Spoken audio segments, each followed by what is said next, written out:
Salut les gars, Salut. bienvenue sur les jeunes d'aujourd'hui. Merci à toi. On est où là? Vous pouvez nous expliquer où on est? Dans la rue? Premier épisode pour moi dans la rue, comme ça? Ouais, là on est chez Rolsy, on est au 9 rue Ticton, Dans Paris. 2e arrondissement de Paris. Voilà, chez nous, chez notre petit bébé. Votre première boutique. Voilà, physique. Est-ce que vous pouvez m'expliquer un peu le concept? D'où ça vient? Qu'est-ce que vous avez fait? D'où était l'idée, etc. Cette histoire, elle a commencé à longtemps. Elle a commencé à 3 ans. Avec Thomas, on s'est rencontrés en temps d'athlétisme. Ouais. On a tout de suite eu la même vision niveau business. Du coup, on a commencé à faire du biz ensemble, etc. Mais toutes les idées qu'on avait, il n'y avait rien de concret, ça nous demandait un peu d'argent. Du coup, on n'arrivait pas à se lancer. On a dit, ok, on va aux États-Unis, on va chercher une vraie idée. Et quand on revient, on met toute notre vie dedans. Ok. Du coup, on est parti là-bas, 2 semaines. Et dès le premier jour, en arrivant là-bas, on est parti dans un mall, dans un centre commercial. Ouais. Et il y a une odeur de cannelle qui nous a frappé directement. Ouais. On a cherché d'où venait cette odeur. On a trouvé. C'était une boutique justement de cinnamon rolls. On a commandé, on a goûté, on a kiffé. On a dit ok, c'est parti, c'est ça qu'on ramène en La même France. chose en France. Limite, on voulait même écourter notre voyage. Pour Ok. te dire. Parce que dès le premier jour, c'était Ok. sûr, on voulait faire ça. Et vous avez commencé comment sur Snap? Ce que tu me disais? Ouais, on a commencé Les sur Snap. premières livraisons, première fabrication, etc. ouais. Comment s'est passé le début? En fait, c'était très simple. On savait qu'avec ça, il nous fallait juste très peu d'investissement, juste de quoi faire des rolls en fait. Ouais. Et donc, on a cherché des recettes sur YouTube et tout, demandé à des chefs et tout, posé un peu de questions. Et on est arrivé à une recette qui ma foi, était dégueulasse en vrai. Hein. Ouais. Mais au fur et à mesure, voilà, il fallait qu'on prenne la main. Trouve la bonne recette, Ouais, la bonne trouver pâte, recette des et trucs comme tout. ça. Ouais. Et en fait, on s'est dit, au lieu de chercher pendant des mois, on l'a fait à l'envers. On le fait tout de suite. Et avec le retour des clients, le retour des gens, ce qui va, ce qui va pas, on améliore. Ok. Au lieu de faire 6 mois où on cherche tout seul. tu vois. Une recette parfaite et Voilà. en fait, ouais. On s'est tu dit, préfères vas-y, les on fait feedbacks des avec les gens, on Ok. fait avec les feedbacks. Et donc, on a commencé comme ça sur Snap, à la mano, quoi. On a supplié les gens de nous acheter une boîte, essayer d'être dans ce truc-là où, vas-y, on vend, c'est 10 €, c'est pas cher, vas-y, achète Ouais. et tout. On a eu 1, 2, 3, 4 clients. Et au fur et à mesure du temps, on a pu se construire une petite clientèle. Et aujourd'hui, vous avez une boutique. Ouais, aujourd'hui. Et on est tout. Incroyable. Ouais. Elle est pas mal. Ouais. Belle histoire. Et je sais que vous avez quitté les écoles, les études plutôt, et l'école pour lancer ce projet. Pourquoi vous avez fait ça et comment ça s'est passé sur cet arrêt d'études, on va dire? Parce qu'il faut quand même le faire. Je vais le laisser commencer parce que moi, c'est un peu différent. Ouais. Ouais. Alors pour ma part, ouais, moi j'étais en études et en fait au moment où on a eu besoin de prendre plus de temps et s'y investir pour de vrai, j'ai quitté mes études parce que je croyais en nous, je croyais au projet et j'avais dis que envie c'est la de bonne idée. me lancer à 100%. Et puis quitte à quitter l'école, je suis sûr qu'un projet comme celui-ci ou tous les autres projets entrepreneuriales, enfin, tous les autres projets, Ouais, pouvait marcher. tu sais, ça te donne aussi un plus. Ok. Tu vois, j'ai pas Ton forcément CV, pensé. des Ouais, choses voilà, comme ça. ça donne un plus. J'ai toujours voulu être quelqu'un de différent et tout, même Nico aussi. Ça donne un plus, quoi. T'es Bah, pas comme moi avec mon juste, podcast, je le vois ouais, des tu fois dans vois. mon CV, là je recherche du taf. Et les gens, ils souvent s'arrêtent sur mon CV grâce au podcast, parce que c'est un truc en plus et je le monte tout seul, tu vois. Voilà, tu vois. Donc c'est ouais, ok. Et toi, Nico? Alors moi, j'ai arrêté bien avant Ouais. Rolsy. D'ailleurs, j'ai arrêté les cours l'année où j'ai rencontré Thomas. Donc je sais pas si c'était le signe Destin. du destin ou quoi. Énorme. Mais du coup, voilà, j'ai arrêté cette année-là. Parce que j'ai toujours voulu, entre guillemets, avoir une vie différente au niveau travail. Je me voyais pas dans le salariat. Donc je me suis dit, vu que j'aimais pas l'école, si je continue, je vais pas faire des grosses études. Ouais, ça va. Et nulle à part. côté, j'aurai ma sécurité. Donc Ouais. je vais pas pouvoir me lancer. Donc je me suis dit, autant arrêter, et rien avoir derrière moi et y aller à fond. Et vos études, elles vous ont appris quoi dans ce projet? Est-ce que vous avez réussi à tirer des choses ou pas? Ou vous avez beaucoup appris sur le tas par la suite en créant le projet? Je pense qu'il y a deux alternatives. Tu vois, par exemple, Nico, je pense que les études ou ce qu'il a appris, et de toute façon, il dira, mais je pense que ça lui a appris à se dire que vas-y, mets-toi dans la merde, on en parlait souvent, mets-toi dans la merde pour que ça puisse te donner. En fait, faut pas avoir de sécurité, tu vois. Il me disait Ok. souvent ça. Ouais, tu poussais. Ouais, faut se pousser, faut y aller à fond. Et moi, je dirais, ce que ça m'a appris, Peut-être des trucs de management, Oui. Ouais. de cours de management, mais, mais Ouais. t'as plus appris après. Mais après, j'ai envie de te dire que c'est plus inconsciemment. Tu sais. Ok. Ça m'a appris à avoir peut-être une certaine méthode de travail, une Ok. certaine rigueur. Bon, Voilà, qui est- moi c'est sur ça que je voulais revenir, parce qu'à travers Thomas, j'ai appris entre guillemets à avoir une certaine rigueur. Pour bosser. C'est ça exactement. Ok. Ouais. Je C'est dirais, des- ouais, comme tu as dit méthodiquement, une rigueur, je ne saurais pas comment l'expliquer, mais je sais qu'à travers Thomas j'ai appris ça. Parce que moi c'est vrai qu'avant l'école, Ouais. j'étais pas du tout dedans. Ah, mais vous entraidez Et, du coup. ouais, en fait voilà, c'est c'est de construire une méthode, même si c'est pas forcément la méthode de l'école, mais d'avoir une méthode, de s'y tenir, une rigueur. À telle heure on fait ci, à telle heure on fait ça. C'est obligatoire. C'est Parce vrai que quand tu travailles pour toi-même, c'est un enfer. C'est ça. Tu ne mets pas d'horaire, si tu travailles pas le matin. Et dans ce projet, c'est quoi vos premières difficultés? Donc il y a eu, donc vous avez commencé chez vous. Après les prochaines étapes, c'était quoi? Vous avez commencé en Dark Kitchen. C'était le local, c'était de trouver un local. C'était la première grosse difficulté. Ouais. Et tu sais, alors, la vraie première difficulté, peut-être qu'elle est pour nous, mais c'est de se dire que il faut y aller. Parce que même, on parlait des prochains projets qui arrivent pour nous, et même à l'heure d'aujourd'hui, même si on y va, tu sais, t'as peut-être ce truc où tu te dis putain, j'y vais, mais là je me lance pour de vrai. T'as cette petite frayeur qui fait qu'au final, tu te dis qu'il y a des problèmes d'oseille, mais en vrai, les problèmes d'oseille, tu peux les régler. C'est juste que, comme tu sais pas, tu vas pas à fond, tu vas avoir 3 banques qui te disent non, donc tu dis j'arrête, alors que frérot, tu vas avoir 3 banques, vas-y, bah va en voir 4, 5, 6. 4, 5, 6. Tu peux aller même en voir 20, tu vois. Vous avez commencé en Dark Kitchen du coup. C'est ça. Après, la prochaine grosse étape en fait. C'est passé comment cette étape-là? Trouver déjà des marchés, trouver des locaux, non? Après, trouver la Dark Kitchen, c'était pas forcément le plus dur. C'était pas forcément le plus dur. Parce que bon, je vais pas trop m'étendre sur le sujet, mais on n'a pas trop kiffé l'expérience, nous. Le business model, franchement, pour n'importe quel restaurateur, je pense qu'il est pas bon. Mais bon, ça nous a permis d'apprendre plein de choses, plein de trucs. Donc je vais jamais cracher dessus. On a fait d'incroyables connaissances là-bas. Ouais, vous avez volé aussi. C'est ça. Mais du coup, c'était pas forcément si dur que ça. Il y avait un petit dépôt de garantie à mettre pour pouvoir y aller. Ok. On a fait comme à la maison. En vrai, on a juste repris à la maison. On a juste racheté des nouvelles machines. C'était plus pro en fait. Ouais, ça, pour être un peu plus pro, etc. Produire plus. Exactement. Mais sinon, il n'y avait pas forcément un si grand changement par rapport à la maison. Ok. Et j'ai même envie de te dire que c'est justement le fait de s'être professionnalisé qui était dur. Parce qu'on fait ça à la maison. Bon, ok, on est dans le fort de la daronne, vas-y, on fait cuire et tout. C'est cool. Mais là, avoir des vraies machines, faire une production vraiment. Plus grande quantité. Plus grande quantité pour vendre, c'est compliqué. Okay. Fallait changer de machine, etc. Combien de jours, de semaines, on était en mode putain, on n'arrive pas à ressortir les mêmes broches, on n'arrive pas à faire cuire pareil. T'as pas les mêmes matériaux. On n'avait pas les mêmes matériaux et on peut croire que c'est simple. En vrai. Bon, tu cuis là. Mais en fait, c'était pas si simple. Et aussi, on a galéré. Et aussi dans justement la Dark Kitchen, en fait, ce qui a été compliqué, c'était de gérer son argent. Parce que je sais pas si c'est pour tout le monde comme ça. Mais nous on se dit ok, il y a de l'argent, on dépense pas beaucoup, c'est que 100 €, plus 100 €, plus 100 €. Et on se dit que ça va jamais atteindre 10 000 € ou 20 000 €. Et au final, si ça les atteint. Et du coup, ça nous a appris à beaucoup mieux gérer notre argent. Beaucoup mieux. Et aujourd'hui, je suppose que c'est encore plus difficile, mais plus cool, parce que vous avez upgrade entre guillemets d'une nouvelle étape avec la boutique. Et aujourd'hui, vous gérez aussi votre argent encore plus. Je crois que ça doit être encore plus difficile. Ouais, parce que maintenant il y a un peu d'argent. Du coup, on veut dépenser. Mais en même temps, on se dit non, faire gaffe, on se souvient d'avant, on veut pas retourner avant. Du coup, on est en mode on dépense pas, mais du coup.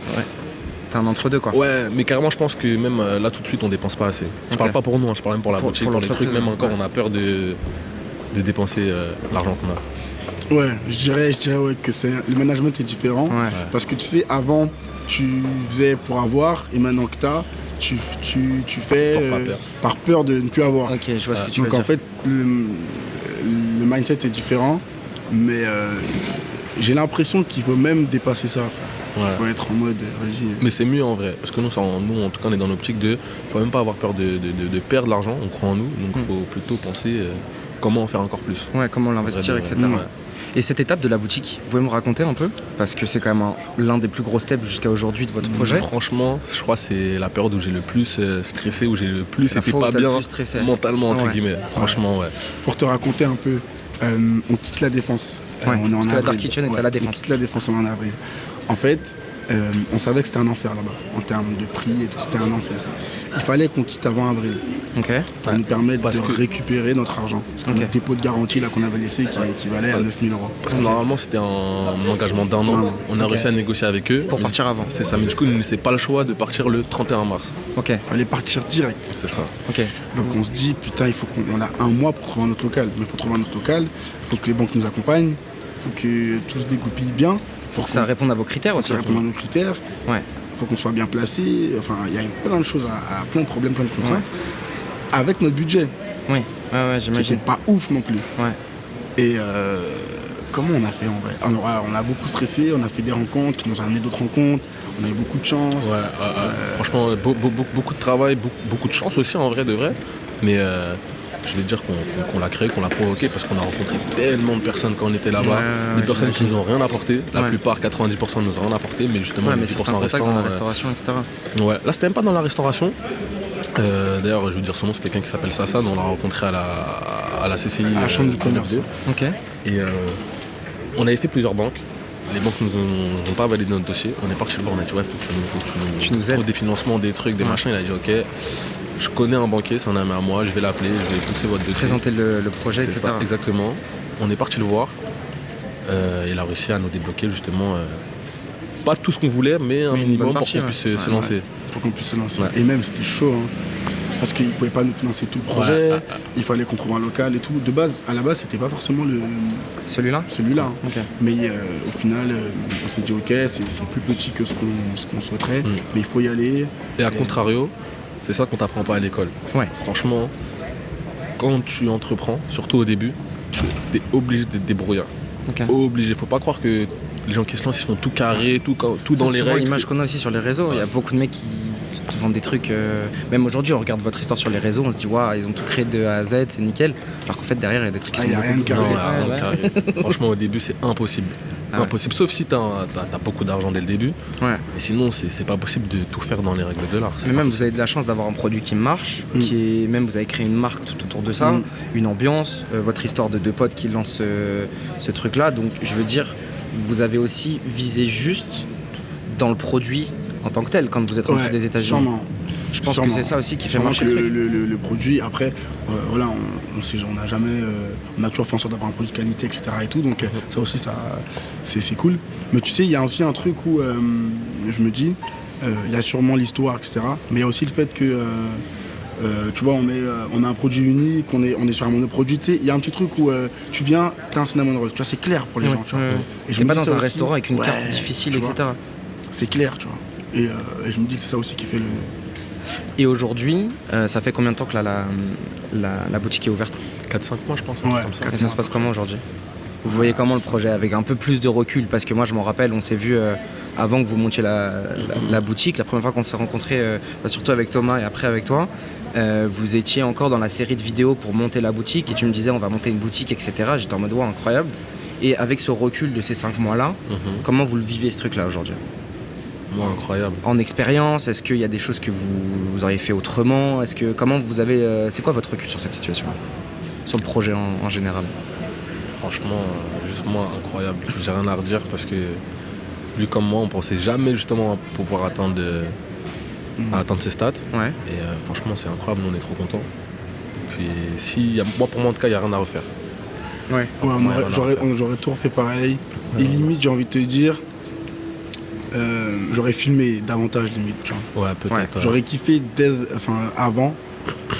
Déjà montrer, tout documenter vraiment en mode vlog, parce qu'en vrai, et je reviens sur ça, il n'y a rien de carré, frère. Là tu vois ça, tu te dis vas-y, mais moi je peux te dire les trucs qu'on a fait à la DEB, que tu vois, et qu'on a fait nous-mêmes, qu'on devait avoir un gars qui faisait ça, il est jamais venu, tac. Au final, il n'y a jamais rien de carré, et je crois que les gens ont souvent l'idée justement que tout va dans les règles, qu'on paye ici le prix qui est... On a combien de fois on a négocié des prix ? Et puis même, je pense que même toute personne qui se lance, il va vouloir faire les choses dans les règles de l'art parce qu'il pense qu'il pourra le faire. Mais après, tu fais face à des difficultés où non, c'est pas possible. Tu es obligé de zigzaguer, de te débrouiller en fait. Tu es obligé de te débrouiller pour avancer. Limite, mais sinon j'aurais rien changé. En vrai, je suis trop content. Juste documenter plus. Moi, c'est ce que je me dis. Je suis en train de commencer à faire du contenu. Par exemple, là, je vais faire du contenu pour les coulisses du tournage, etc. Des choses que je pensais pas avant parce que j'étais trop concentré et stressé à comment faire mon épisode, comment parler, comment machin.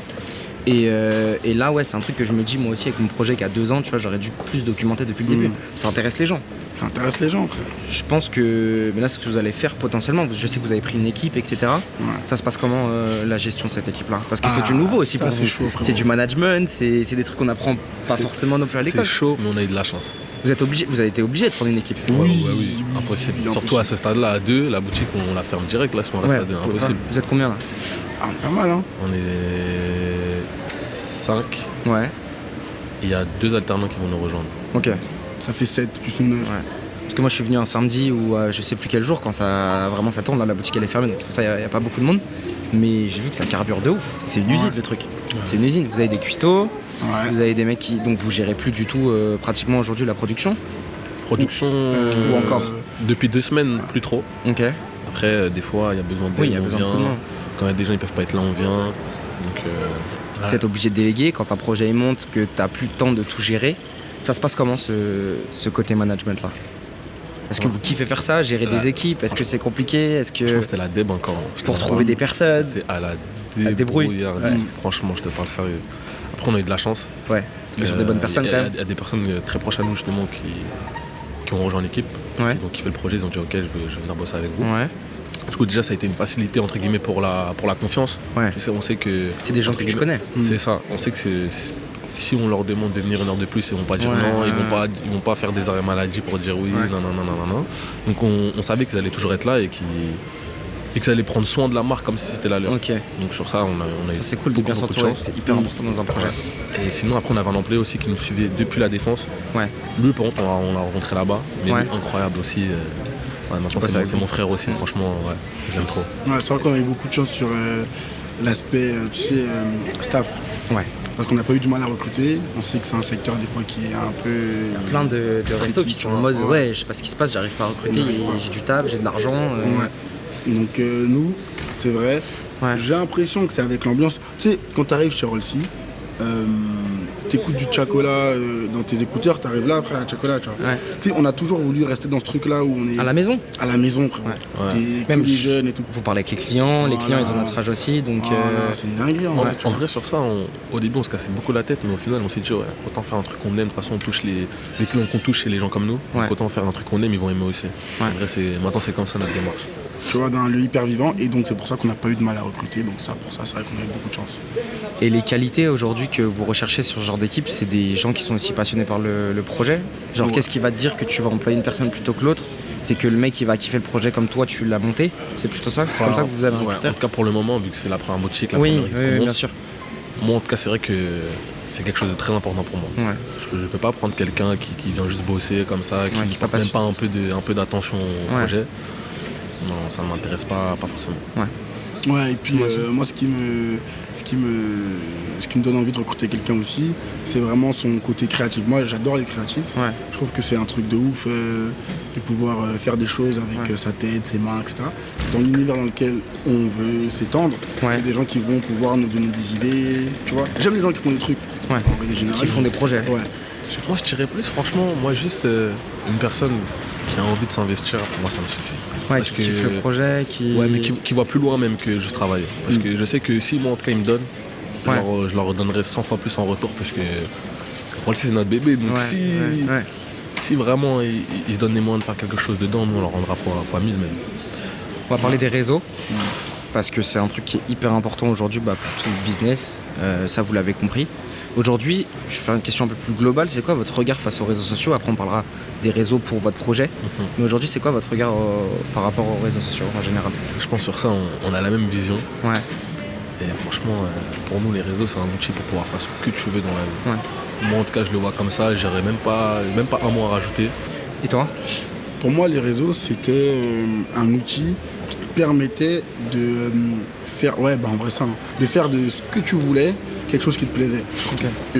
Aujourd'hui on fait du cinnamon rolls, mais je suis persuadé que si tu fais d'autres activités, voilà, grâce au réseau, on peut se permettre de découler le cinnamon rolls en musique, en mode, en création de contenu, etc. Un univers qui nous plaît, mais quand même le rattacher un petit peu au rolls et que ça dénature pas complètement le business pour autant, tu vois. Donc faire un projet multifacette, de la bouffe, de la mode, du son, des vidéos, des choses comme ça. À l'avenir on veut que Rolsy ce soit pas qu'un restaurant, ce soit vraiment toute une identité, toute une globalité, mais pas qu'un restaurant. Un mouvement en fait. Exactement. Ce qui aurait pas été possible pour moi sur les réseaux sociaux. Ou en tout cas, si ça aurait été possible avec beaucoup d'argent. Ce qu'on n'a pas. Ouais. Alors qu'aujourd'hui, on peut le faire. On peut le faire. Et j'ai envie de parler de lui parce que c'est un idole pour moi, un modèle, Mr V, tu vois. même si bon, on peut dire qu'il est multifacette, mais qu'il est parti de son image, c'est quand même quelqu'un qui a une marque de pizza, qui fait de la musique, qui a fait du cinéma, qui est dans le sport, qui est, tu vois. Ouais, et je pense que c'est grâce à ce que les réseaux sociaux nous permettent d'aller chercher comme, comme public et tout. On peut réaliser, on peut faire tout ça et gagner sa vie avec. Tu vois. Okay. Mais vraiment le déclic qu'on a eu sur ça sur les réseaux sociaux, même avant Rollsy, justement, on était en cours, on n'avait pas encore commencé les réseaux comme maintenant. C'est le GP Explorer de Squeezie. Ouais, c'est monstrueux. Ouais, on s'est dit comment c'est possible. De base, il vient de YouTube, d'Internet. Ouais. Il a pu créer un événement comme les champions de F1. Okay. C'est-à-dire stage de 6 mois, ils ramènent des gens, etc. Ils se forment. Pareil, après ils font la course sur circuit, c'est filmé, ça passe sur Twitch, plus d'1 million de vues, 60 000 personnes sur le stade. On s'est dit, mais c'est incroyable. Ouais. Comment c'est possible alors que de base ça n'a rien à voir, c'est des courses automobiles. Ouais. Même c'est un mec qui fait des jeux vidéo, donc c'est aucun ça. Okay. Et c'est là qu'on a eu le déclic, on s'est dit, ok, faut qu'on arrive à se créer une communauté parce qu'avec ça on pourra vraiment tout faire. Aujourd'hui, c'est quoi votre regard? Donc on a parlé des réseaux en général. Aujourd'hui, c'est quoi votre regard sur les réseaux, sur votre projet? Comment vous vivez ce succès? Parce que vous avez eu plein d'articles partout. On peut parler de quoi? Vous avez quoi? Le Parisien. Vous êtes passé dans On mange quoi aussi, un gros compte food. Vous êtes passé sur le Guide Ultime. Non, On mange quoi? On mange quoi? On a fait le Parisien. Ouais, 2 gros comptes food. Aujourd'hui, c'est quoi votre regard face à ce succès aussi sur TikTok? Parce que c'est en partie aussi pour ça que les gens vous ont découvert. Et c'est en partie grâce à ça que la boutique a explosé, enfin je pense. Comment vous vivez ce succès-là aujourd'hui sur les réseaux? Comment vous l'adaptez? Et c'est quoi votre regard face à cette explosion sur TikTok?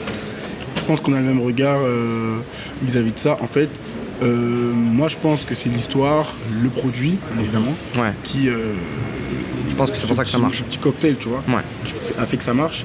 Maintenant, on s'est toujours dit qu'on allait se permettre, grâce à ce qui se passe, d'en faire un tremplin pour plus tard. Le but, c'est pas de stagner ou de se dire ok, il y a ça et tu vois, on a une équipe. Le but, c'est d'en faire tremplin pour aller bien plus haut et se dire que là, on n'est pas au max, tu vois. On n'est pas au max. Là, ça peut encore augmenter, ça peut. Tu vois, faire tremplin. Et pour faire tremplin, pour nous, c'est simple. Il nous fallait sortir de la boutique et se mettre totalement sur les réseaux sociaux. C'est un pari encore qu'on fait, mais c'est de se mettre totalement sur les réseaux sociaux. Et comme on a parlé avec les différents projets, un studio de musique en Rollsy, un talk show Rollsy, c'est vraiment essayer de faire quelque chose qui n'a jamais été fait, toujours plus loin, toujours plus haut. Et j'espère que ça pourra faire encore tremplin sur d'autres projets. Tu vois, le but c'est d'aller toujours plus haut, toujours plus loin. Mais je dirais pas un pari, parce qu'en mode de vrai, on est obligé de faire ça, parce qu'avec le Parisien, on mange quoi? C'est incroyable, ça ramène des gens, mais les gens ils viennent pour le produit, peut-être pour l'histoire, mais ils viennent surtout pour le produit. Et comme je t'ai dit tout à l'heure, nous ce qu'on aspire à faire, c'est que plus tard les gens ne viennent pas que pour le produit, mais pour la vibe Rollsy, pour l'univers Rollsy. C'est ça. Et c'est pour ça qu'on s'est dit on va se lancer dans ça, on va créer ça. Parce que comme je t'ai dit, on est conscient, on sait qu'une hype c'est qu'un temps. Et que si on fait rien, en fait, vous voulez vous pérenniser aussi et aller sur d'autres secteurs. C'est ça. Et donc pour toi, pourquoi ça marche votre projet sur les réseaux? Thomas l'a dit avec l'histoire. Toi, t'as un peu la même vision aussi. Moi je dirais l'histoire. Et puis je dirais aussi parce que... Vous êtes jeune aussi. Enfin on a le même âge pratiquement. On a le même âge. Je pense que c'est ça aussi qui peut marcher. Ouais, je pense parce qu'on est jeune, il y a l'histoire, etc. Mais après, il m'avait dit une phrase en vrai, c'est que le succès, surtout sur les réseaux, en vrai c'est une anomalie. Donc tu peux réfléchir à 30 milliards de choses. Ça marche pas forcément. Voilà, ça marchera pas forcément. Après il y a des codes à suivre, bien sûr. Mais en vrai de vrai, c'est pour ça qu'on s'est dit non, maintenant on se prend plus la tête. On fait ce qu'on aime, on fait ce qu'on kiffe. Ça va, nous, on se dit que ça va forcément plaire à quelqu'un. Et du coup, voilà, en tout cas, c'est ça notre démarche et ça, c'est cette route-là qu'on suit. Il y avait une phrase de Damso que j'aimais beaucoup qui disait fais ce qui te plaît jusqu'à ce que ça plaise aux autres. Et en vrai, c'est ça. Lui, comme pour moi, ça a toujours été notre rêve. C'est d'abord un projet qui vous fait kiffer. Ouais, voilà. J'ai toujours voulu avoir une émission, il a toujours voulu avoir un studio. Maintenant qu'on peut se le permettre, allons-y, frère. C'est ça aussi, parce que en Rollsy, ok, c'est cool, on a monté un biz, mais en soi, de base, on n'est pas restaurateur. C'est-à-dire que ça nous plaît, le côté business nous plaît, mais on n'est pas satisfait à 100%. Et là, on va vraiment pouvoir partir sur des projets qui nous tiennent à cœur à 100%, et du coup, voilà. Je pose la question à tous mes invités, parce que c'est le nom du média, les jeunes d'aujourd'hui. C'est quoi votre regard aujourd'hui sur notre génération? Comment vous voyez la jeunesse? Comment vous voyez par votre entourage, par les gens que vous avez fréquentés à l'école, par les gens que vous voyez, vos clients aussi? Comment vous voyez cette jeunesse aujourd'hui? C'est quoi votre regard sur notre génération? Moi je kiffe la jeunesse, je kiffe les jeunes, je nous kiffe. Et d'ailleurs c'est pour ça qu'on a décidé d'avoir que des jeunes dans notre équipe. Que des jeunes. Et tu verras que des jeunes et j'aspire à ce qu'on ait que des jeunes. Je trouve qu'il y a un univers, il y a un truc qui est cool. Je trouve qu'on se donne beaucoup de force. Ouais. Je trouve qu'on s'aime beaucoup et je trouve qu'on ne donne pas assez de visibilité ou on ne donne pas assez de crédit. Ouais. J'ai l'impression des fois qu'on nous prend un peu à la rigolade alors que non, genre pourquoi. Ouais. Donc voilà, je trouve qu'on est une belle génération, qu'on va aller de l'avant, mais qu'on n'est pas forcément compris. Bon après peut-être que nous aussi on ne comprendra pas nos enfants. Oui, c'est des codes différents. Mais je trouve qu'on est des fois peu compris, voire très peu compris par la génération d'au-dessus. Et je trouve que c'est dommage. Donc, on fait des projets pour contrer le truc. Ouais, voilà. On part dans des podcasts. Voilà, on leur montre que c'est possible. Voilà, c'est ça. Et toi, Nicolas, tu penses quoi? C'est vrai que moi je me suis jamais posé la question. Donc là, je pourrais pas forcément te répondre de manière très claire. Mais je trouve quand même qu'on est fort. On sait faire plein de trucs. Franchement, on est fort, on sait faire plein de trucs. J'ai l'impression que les gens essayent de se donner de plus en plus les moyens de faire les choses. Après. Mais tu sais que vous prouvez avec. Enfin, moi, c'est pour ça que je vous interviewe aussi, parce que je trouve ça génial. Mon but, c'est de mettre des jeunes en avant, mais vous prouvez sans le vouloir, parce que c'est pas un but de prouver aux gens. Vous faites votre restaurant, vous kiffez, mais je pense qu'indirectement, dans l'histoire, dans le projet, dans la boutique, vous prouvez qu'on est capable de faire des choses et que même en étant jeune pour les autres, vous pouvez faire des choses intéressantes. Ah, ça c'est trop cool, quand tu me dis ça, c'est un truc de ouf. Non, mais c'est dingue. Non, on s'en rend pas compte. Bah oui, vous êtes la tête dans le guidon tous les jours, mais c'est une dinguerie. C'est une dinguerie d'avoir fait ça. Bravo les gars. Ouais, meilleur compliment. Inspirer des gens.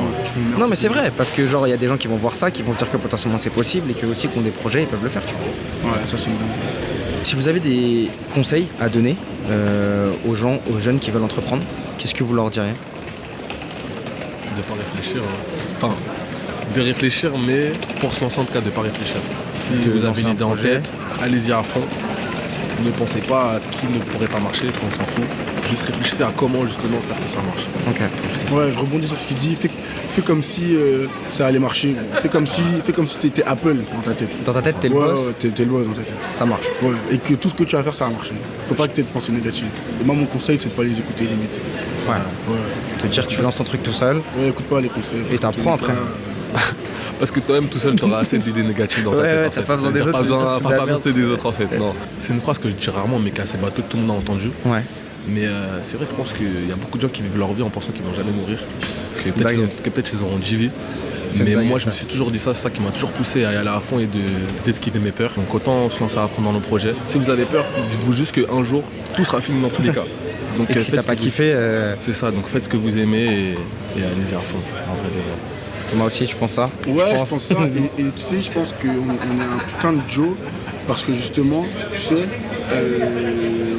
j'ai été façonné pendant 20 ans avec l'école, tu vois. Et en gros, ce que j'apprends de lui, c'est des fois, il a ce truc de la vie, la mort, alors que frère, je sais pas ce truc-là. J'ai l'impression à l'école, tu vois, quand tu fais des longues études, on te fait juste ranger dans une case, tu vois. On te dit pas que tu peux faire des trucs par toi-même. Ouais, tu peux faire des trucs par toi-même et tout. Le but, c'est de rentrer dans une case, d'avoir un ménage, tu vois, et de faire des trucs. Alors que, en vrai, c'est vrai que frérot, tu as une vie en vrai, tu as une vie, le but c'est de la vivre, et qu'elle t'intéresse, qu'elle te plaise. Et au final, quitte à tenter, tente. Tente. On peut pas en vouloir à quelqu'un qui a tenté, qui a essayé, tu vois, que ça a échoué ou réussi. Qu'est-ce qu'on peut vous souhaiter comme mot de fin pour la suite? Qu'est-ce qu'on peut vous souhaiter? C'est quoi la suite de Rollsi? Vous l'avez dit, des podcasts, potentiellement un studio, on s'en reparlera, j'espère qu'on fera d'autres contenus ensemble. Oui, ça, j'aimerais bien suivre un peu le projet de près ou de loin, donc ça serait déjà très cool. Donc c'est ça, et qu'est-ce qu'on peut vous souhaiter d'autre? En tout cas, comme objectif proche, c'est deuxième boutique, deuxième ouverture, une prochaine boutique et les studios là qu'on est actuellement en train d'ouvrir, que tout se passe bien et que les vidéos prennent et marchent. Ouais, ce qu'on peut nous souhaiter, c'est de belles ouvertures partout en France. Beaucoup de présence sur les réseaux. Et puis et de belles collabs aussi. Des belles collaborations, hein, de garder cette innocence, tu vois, aussi ce qu'on a, ce truc où d'être à la maison, on y va à fond, tu vois. Même l'ambiance, d'être à la maison. Garder cette ambiance où on y va à fond, on a peur de rien, et ne pas stagner dans ce truc-là où vas-y maintenant c'est bon et on fait juste un produit, un truc et c'est cool. Garder toujours évoluer, garder cette dalle, tu vois, et se dire qu'on va toujours plus loin et toujours choquer les gens. Waouh, putain, ils ont fait ça, toujours innover. Quand on fait ce qu'on aime, ça marche, donc maintenant on s'en fout. Si les gens ça leur plaise pas, c'est pas grave, ça va plaire à certaines personnes et puis voilà. Garder cette débrouille, garder ce truc, tu vois. Et dans tous les cas, le jour où vous aurez de l'argent, les regards sur vous vont changer. Bon conseil. Moi, pour l'instant, je gagne 0€, donc c'est carré. Tout le monde s'en bat les couilles. Mais vas-y, frère, fais ce que t'as à faire. Dans tous les cas, les gens ils vont toujours parler pour rien. Mais en vrai, bon. Il y a beaucoup de gens qui se greffent, je trouve, aussi sur les projets. Genre quand ton projet commence à marcher, quand tu commences à faire de l'oseille, des machins, que tu es présent sur les réseaux, les gens ils sont beaucoup plus attirés par ce que tu vas faire. Genre. Oui, mais c'est mauvais. Nous, je sais très bien qu'au début, j'en suis persuadé, même ça se trouve des proches à nous qui étaient en mode mais ouais, qu'est-ce qu'ils font Mais après, je leur en veux même pas, parce que même moi quand je revois les anciens snaps, les anciennes stories, je suis en mode fou. Mais comment on a fait pour se dire que ça allait marcher, tu vois? Bah, je sais pas, mais en tout cas on l'a fait et puis voilà. Ouais. Bah écoutez, merci beaucoup les gars. Merci de m'avoir reçu dans la rue, dans votre boutique. C'était très cool. C'était une nouvelle pour moi aussi. Merci à mes potes qui m'ont aidé, qui sont en train de filmer là. Il y a du monde de fou. Je vais essayer d'un peu améliorer le son parce qu'il y a du bruit de dingue. Venez, 9 rue Tickton. Pour goûter les rolls qui sont très bons. On va les goûter là d'ailleurs. Enfin moi j'ai déjà goûté mais c'est très bon. Donc venez, 9 rue Tickton. On vous suit sur les réseaux sociaux. On vous suit. Je vous laisse un petit moment d'autopromo. Instagram, TikTok, YouTube bientôt. YouTube bientôt, la chaîne YouTube. Et peut-être Twitter aussi. Twitter, on a vu qu'il y a du monde en vrai. Même les lives, live Twitch. Mais Twitch aussi, merci, mais je crois que t'avais dit avant, c'est pour ça. Et Twitch aussi. Ça, je sais pas comment on va faire, mais on va le faire. On va se débrouiller, je vous aider là-dessus. À la Kaisena, tu vois. Je me dis, lui, c'est un gars, frère, il y est allé, frère. Pourquoi non, on pourrait pas y aller? Carrément. Il n'y a pas de barrière, frère. Pourquoi pas? Et suivez les jeunes d'aujourd'hui aussi sur les réseaux sociaux. Bien sûr. On se retrouve sur YouTube, sur Instagram, nouveau format en ce moment. Donc voilà, je vous laisse aller suivre aussi les gens qui nous regardent, parler là-bas, parce qu'en fait je vous parle mais vous me suivez déjà. Je vous laisse aller suivre donc Rolsy et les jeunes d'aujourd'hui sur les réseaux sociaux. Merci de nous avoir suivis. C'était trop cool de tourner ça avec vous dans la rue, à l'arrache. Merci beaucoup les gars, on se dit à la prochaine et je vous souhaite plein de bonheur pour la suite et bravo encore. Merci beaucoup à toi. Merci à toi. Merci à toi aussi beaucoup.